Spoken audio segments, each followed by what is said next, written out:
வணக்கம். இன்றைய முக்கிய நிகழ்வுகள். எதிர்வரும் 2026ஆம் ஆண்டு சட்டமன்ற தேர்தலில் கூட்டணி என்றால் 20 தொகுதிகளிலும், தனித்து என்றால் 30 தொகுதிகளிலும் கழக தலைவர் மு.க. ஸ்டாலின் அவர்களின் அனுமதியோடு திமுக போட்டியிடும். செயற்குழு கூட்டத்தில் எதிர்க்கட்சி தலைவர் சிவா பேசியுள்ளார். புதுச்சேரியில் இடித்து நொறுக்கப்பட்ட கடைகள், போலீசாரிடம் சீறிய வியாபாரிகள் பரபரப்பு வீடியோ. புதுச்சேரியில் மின்துறையில் காலியாக உள்ள அனைத்து பதவிகளையும் நேரடி நியமனம் மூலம் நிரப்ப வேண்டும். மின்துறை ஊழியர்கள் உண்ணாவிரத போராட்டம். இனி விரிவான நிகழ்வுகள். எதிர்வரும் 2026 சட்டமன்ற தேர்தலில் கூட்டணி என்றால் 20 தொகுதிகளும், தனித்து என்றால் 30 தொகுதிகளிலும் கழக தலைவர் மு.க. ஸ்டாலின் அவர்களின் அனுமதியோடு திமுக போட்டியிடும் என்று செயற்குழு கூட்டத்தில் எதிர்க்கட்சி தலைவர் சிவா அவர்கள் பேசியுள்ளார். புதுச்சேரி மாநில திமுக செயற்குழுவின் அவசர ஆலோசனை கூட்டம் லப்போர்த் வீதியில் உள்ள திமுக தலைமை அலுவலகத்தில் நடைபெற்றது. கூட்டத்திற்கு அவைத் தலைவர் SP சிவகுமார் தலைமை தாங்கினார். துணை அமைப்பாளர் அனிபால் கென்னடி MLA, பொருளாளர் செந்தில்குமார் MLA, மாநில துணை அமைப்பாளர்கள் AK குமார், தைரியநாதன் ஆகியோர் முன்னிலை வகித்தனர். மாநில கழக அமைப்பாளரும் சட்டமன்ற எதிர்க்கட்சி தலைவருமான இரா சிவா அவர்கள் அனைவரையும் வரவேற்று ஆலோசனைகளை வழங்கினார். கூட்டத்தில் முன்னாள் சட்டமன்ற உறுப்பினர் நந்தா சரவணன், தலைமை செயற்குழு உறுப்பினர்கள் சன் குமாரவேல், KMP லோகையன், D அருள்செல்வி, பொதுக்குழு உறுப்பினர்கள் கோபால், கார்த்திகேயன், பிரபாகரன், தொகுதி செயலாளர்கள் சக்திவேல், கலிய கார்த்திகேயன், இலக்கிய அணி சீனு மோகன்தாஸ் உள்ளிட்ட பலரும் கலந்து கொண்டனர். கூட்டத்தில் தமிழக முதலமைச்சர் மு.க. ஸ்டாலினின் பிறந்தநாளையொட்டி மாநிலம் முழுவதும் நல உதவிகள் வழங்கி கொண்டாடுவது என தீர்மானம் நிறைவேற்றப்பட்டது. கழக தலைவர் தளபதியார் அவர்களின் பிறந்தநாளை முன்னிட்டு புதுச்சேரி மாநிலம் முழுவதும் கழக நிகழ்ச்சிகள் நடத்துவது என்றும், தொகுதிகள் மற்றும் கிளை கழகங்கள் தோறும் பொதுக்கூட்டங்கள் நடத்தி ஏழை எளியோருக்கு நலத்திட்டங்கள் வழங்குவது, கருத்தரங்கம், பட்டிமன்றம், மரக்கன்றுகள் வழங்குதல், விளையாட்டுப் போட்டிகள் நடத்தி பரிசு வழங்குதல் உள்ளிட்ட தீர்மானங்கள் நிறைவேற்றப்பட்டன. தொடர்ந்து இந்த கூட்டத்தில் திமுக அமைப்பாளரும் சட்டமன்ற எதிர்க்கட்சி தலைவர் சிவா கலந்து கொண்டு பேசுகையில், தமிழ்நாடு திராவிட மாடல் ஆட்சியின் திட்டங்கள் புதுச்சேரி மக்களுக்கு கிடைக்க வேண்டும் என்பதுதான் தங்கள் எண்ணம் என்றும், அதனை நோக்கிய பயணத்தில் சில சலசலப்புகள் இருக்கத்தான் செய்யும் எனவும், நாம் பணங்காட்டு நெறி, எந்த சலசலப்புக்கும் அஞ்ச மாட்டோம் என்பது புதுச்சேரி மக்கள் அறிவர் என்றும், வரும் 2026 சட்டமன்ற தேர்தலில் கழக தலைவர் மு.க. ஸ்டாலின் அவர்கள் அனுமதியோடு புதுச்சேரியில் திமுக கூட்டணியில் 20 தொகுதிகளை கேட்டு பெறுவோம் எனவும், தனித்து என்றால் 30 தொகுதியிலும் போட்டியிட்டு புதுச்சேரியில் மீண்டும் திராவிட மாடல் ஆட்சியை அமைப்போம் என்றும் கூறினார். இனியும் ஓடாத வண்டியில் ஏறி பயணம் செய்ய திமுக தயாராக இல்லை என பேசினார். மேலும் தற்போதுள்ள 6 திமுக MLAக்கள் சிறப்பாக மக்கள் பணியாற்றுவதாகவும், வெற்றி வாய்ப்பை இழந்தவர்கள் தொடர்ந்து எந்த எதிர்பார்ப்பும் இல்லாமல் மக்களுக்கு சேவை செய்து வருவதால் நிச்சயம் திமுக வெற்றி பெறும் என்ற நம்பிக்கை இருக்கிறது என்றும், அதற்காக திமுகவினர் ஒரு முகமாக நின்று பணியாற்றிட வேண்டும் என்றும் கூறினார். புதுச்சேரியில் இடித்து நொறுக்கப்பட்ட கடைகள், போலீசாரிடம் சீறிய வியாபாரிகளின் பரபரப்பு வீடியோ காட்சி. புதுச்சேரியில் விபத்து மற்றும் போக்குவரத்து நெரிசலை கட்டுப்படுத்தும் வகையில் நகர்ப்புற பகுதியில் சாலை ஓரம் உள்ள ஆக்கிரமிப்புகளை அகற்றப்பட்டு வருகிறது. அதன்படி இன்று புதுச்சேரி பாரதி வீதி நகராட்சி மற்றும் பொதுப்பணித்துறை அதிகாரிகள் JCB இயந்திரம் கொண்டு போலீசார் பாதுகாப்போடு சாலையின் இருபுறத்திலும் உள்ள ஆக்கிரமிப்புகளை அகற்றினர். இதற்கு எதிர்ப்பு தெரிவித்து வியாபாரிகள் அதிகாரிகளுடன் வாக்குவாதத்தில் ஈடுபட்டதால், மேலும் ஆக்கிரமிப்புகள் அகற்றப்படும் என்ற எவ்வித முன் அறிவிப்பும் இல்லாமல் அதிகாரிகள் மனம் போன போக்கில் ஆக்கிரமிப்புகள் அகற்றம் என்ற பெயரில் வியாபாரிகளுக்கு நஷ்டத்தை ஏற்படுத்துவதாகவும் அவர்கள் குற்றம் சாட்டினர். மேலும் வியாபாரிகளுக்கு ஆதரவாக பல்வேறு சமூக நல இயக்கங்களும் களத்தில் இயங்கி அதிகாரிகளுடன் வாக்குவாதத்தில் ஈடுபட்டதால் பரபரப்பு ஏற்பட்டது. தொடர்ந்து வியாபாரிகள் அதிகாரிகளை கண்டித்து ஆர்ப்பாட்டத்தில் ஈடுபட்டனர். இதனை அடுத்து வியாபாரிகள் தானாகவே முன்வந்து ஆக்கிரமிப்புகளை அகற்றிக்கொள்ள வேண்டும் என்று வருகின்ற வெள்ளிக்கிழமை வரை கால அவகாசம் அளிக்கப்பட்டுள்ளது.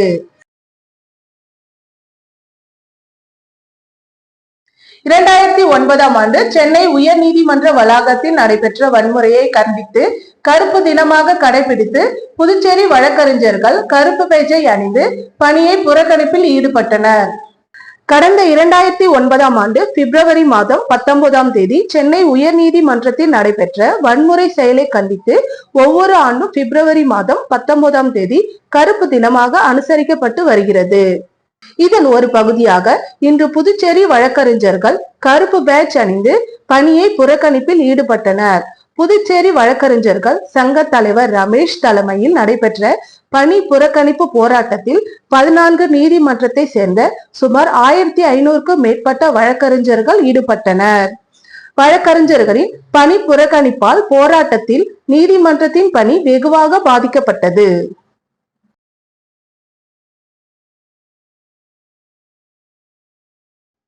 சுகாதாரத்துறையில் உள்ள DMS அலுவலகம் முன்பு வாரிசுதாரர்கள் நல சங்கம் சார்பில் இன்று 8ஆம் நாள் காத்திருப்பு போராட்டத்தில் ஈடுபட்டனர். சுகாதாரத்துறையில் உள்ள DMS அலுவலகம் முன்பு வாரிசுதாரர்கள் நல சங்கம் சார்பில் இன்று 8ஆம் நாள் காத்திருப்பு போராட்டத்தில் ஈடுபட்டனர். சட்டமன்றத்தில் மாண்புமிகு முதலமைச்சர் ஐயா கொடுத்த வாக்குறுதியின் அடிப்படையில் சுகாதாரத்துறையின் பணியின் போது இறந்த வாரிசுதாரர்களுக்கு ஒருமுறை தளர்வு அளித்து பணி வழங்கப்படும் என்ற வாக்குறுதியை நிறைவேற்ற கோரி DMS அலுவலகம் முன்பு இன்று 8வது நாளாக காத்திருப்பு போராட்டத்தில் ஈடுபட்டனர். புதுச்சேரி மின்துறையில் காலியாக உள்ள அனைத்து பதவிகளையும் நேரடி நியமனம் மூலம் நிரப்ப வேண்டும் என்பது போன்ற 10 கோரிக்கைகளை வலியுறுத்தி மின்துறை ஊழியர்கள் உண்ணாவிரத போராட்டத்தில் ஈடுபட்டு வருகின்றனர். புதுவை மின்துறையில் காலியாக உள்ள அனைத்து பதவிகளையும் நிரப்ப வேண்டும்.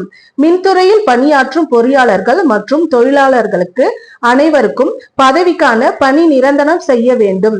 உயர்த்தப்பட்ட சம்பள மாற்றத்தின் அடிப்படையில் நியாயமான விதிகளை திருத்தம் செய்து அதனை பதவிக்கான நியமனத்தையும் விதியையும் அரசிதழில் வெளியிட வேண்டும் என்பது போன்ற 10 அம்ச கோரிக்கைகளை வலியுறுத்தி புதுச்சேரி மின்துறை ஊழியர்கள் இன்று உண்ணாவிரதம் போராட்டத்தில் ஈடுபட்டனர்.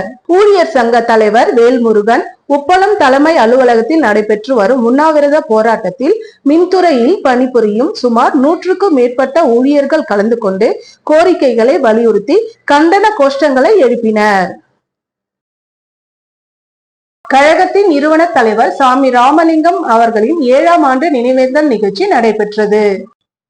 மீனவர்களின் வாழ்வில் பிரச்சினைக்கு ஆக்கப்பூர்வமான தீர்வை காணும் நோக்கில் கல்வி, வேலைவாய்ப்பு, அரசியல் தீர்வு, அதிகார உரிமைகள் அனைத்தும் கடைக்கோடி சமுதாயத்தில் மீனவ சமூகம் பெற வேண்டும் நெடும் போராட்டத்தின் பயணத்தை துவக்கி விழிப்புணர்வு பெற வைத்து வரும் தடைகால நிவாரணத்தை பெற்றுத்தந்து வரும் மீனவ முதியோர்களுக்கு மாத ஊதியத்தை உயர்த்தி தர வேண்டும். நமது உரிமை கழகத்தின் நிறுவன தலைவர் சாமி ராமலிங்கம் அவர்களின் 7ஆம் ஆண்டு நினைவேந்தல் நிகழ்ச்சி சோலைநகர் கழக பொதுச் செயலாளர் ராஜேந்திரன் தலைமையில் நடைபெற்றது. இதில் முனுசாமி, கோபி, ராஜேந்திரன், வீரமணி, சுப்பிரமணி, திருஞானம், முருகன், பச்சையப்பன், சுப்ராயன் உட்பட பல்வேறு நபர்கள் கலந்து கொண்டனர். இந்த நினைவேந்தல் நிகழ்ச்சியில் மலர் தூவி மரியாதையும் வீர வணக்கமும் செய்யப்பட்டது. நிறைவாக சகாயராஜ் நன்றி உரை ஆற்றினார். புதுச்சேரி மாநிலம் கதிர்காமத்தில் அமைந்துள்ள அரசு பெண்கள் மேல்நிலைப் பள்ளியில் A தொகுதி மற்றும் B தொகுதியின் கட்டிடத்திற்கு இரும்பு ஜன்னல்கள் பொருத்துவது, மேலும் மேல்தளத்தை சீரமைத்து அவசர வேலை செய்வதற்காக ரூபாய் 49.95 லட்சம் மதிப்பில் அரசாணை பெறப்பட்டு பணி ஆணை வழங்கப்பட்டது. புதுச்சேரி மாநில மாண்புமிகு முதலமைச்சர் N. ரங்கசாமி அவர்கள் தலைமையில் கதிர்காமம் சட்டமன்ற தொகுதி மாண்புமிகு சட்டமன்ற உறுப்பினர் திரு KSP ரமேஷ் அவர்கள் முன்னிலையில் இப்பணிக்கான பூமி பூஜை நடைபெற்றது. இந்த நிகழ்ச்சியின் புதுவை பொதுப்பணித்துறை தலைமை பொறியாளர் முனைவர் திரு M. தீனதயாளன் அவர்களும், பள்ளி கல்வித்துறை இயக்குனர் பொதுப்பணித்துறை கண்காணிப்பாளர் திருமதி P. பிரியதர்ஷினி அவர்களும், பொறியாளர் வட்டம் 2 திரு M. பாலசுப்ரமணியன் அவர்களும், பள்ளி கல்வித்துறை இணை இயக்குனர் முனைவர் VG சிவகாமி அவர்களும், சிறப்பு கட்டிடம் கோட்டம் 2 செயற்பொறியாளர் திருமதி G. கெஜலட்சுமி அவர்களும், பள்ளி முதல்வர் முனைவர் மோகன் பிரசாத் அவர்களும், இளநிலை பொறியாளர் திரு P. தமிழ்ச்செல்வன் அவர்களும், ஆசிரியர் மற்றும் ஆசிரியைகளும், கட்டிட ஒப்பந்ததாரர் திரு P. விஷ்ணுவர்தன் அவர்களும், ஊர் பிரமுகர்கள், பொதுமக்கள் மற்றும் பள்ளியில் மாணவர்கள் பலரும் கலந்து கொண்டனர். இத்துடன் நிகழ்வுகள் நிறைவடைந்தனர். வணக்கம்.